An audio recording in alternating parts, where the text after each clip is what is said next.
We Are All the Same by Jim Wooten. I am Zolani Nkosi Johnson. My mother is Daphne. She is the strongest woman I never got to know in my short life. My story obviously begins with her.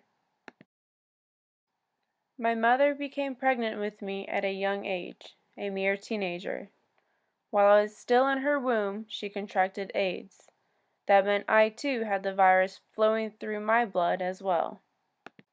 I was born ill and thin. She did not know why I was so sickly when I was born, so she looked for help. My mother braved the racial tensions that thrived in South Africa to see a white doctor for our conditions. She vowed when discovering our death sentences to make sure that I would live the fullest life that I could.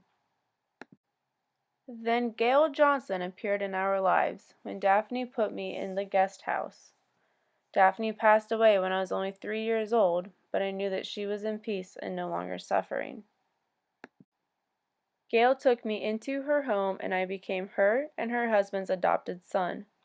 Gail too was a strong woman. She stood up for children and people like me. She wanted people to know that just because I have a virus does not mean that they should be afraid of loving me. I yearned for compassion and interaction too, and education. I wanted to go to school, but they kept turning me away because of my health, because I was born different, because sitting next to me in the classroom will somehow give them my virus. But it won't. I am human just like the rest of them. We are all the same. As I got older, I would try to tell anyone and everyone that people with AIDS aren't much different than people who don't have AIDS. It's not like we asked for the virus anyways. It was forcibly given to us. To my mother by my father, and to me because I have her blood running through my veins. Gail, my mother, taught and encouraged me to be strong and talk about my health condition, to teach those around me that I am the same as everyone else. Gail is as much as my mother as Daphne was. Gail raised me. She took me into her home from the time the guest house closed until my premature death. She did everything for me to make my life the fullest it possibly could. Together, I know that we challenge society.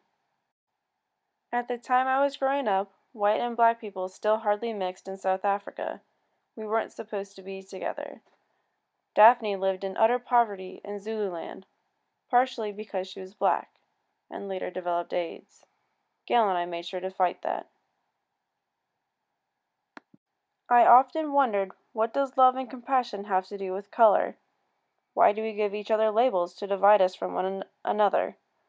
When in history of mankind has dividing societies been beneficial in the long run?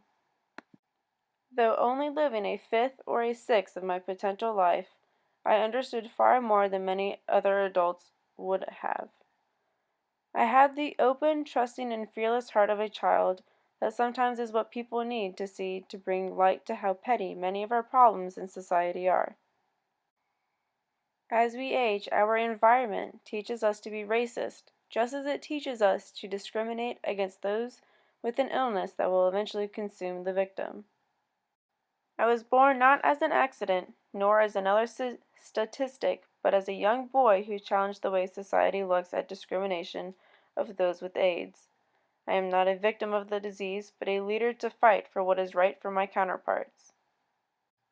I may not have been as physically healthy as normal people, but I will always know that we humans are all the same.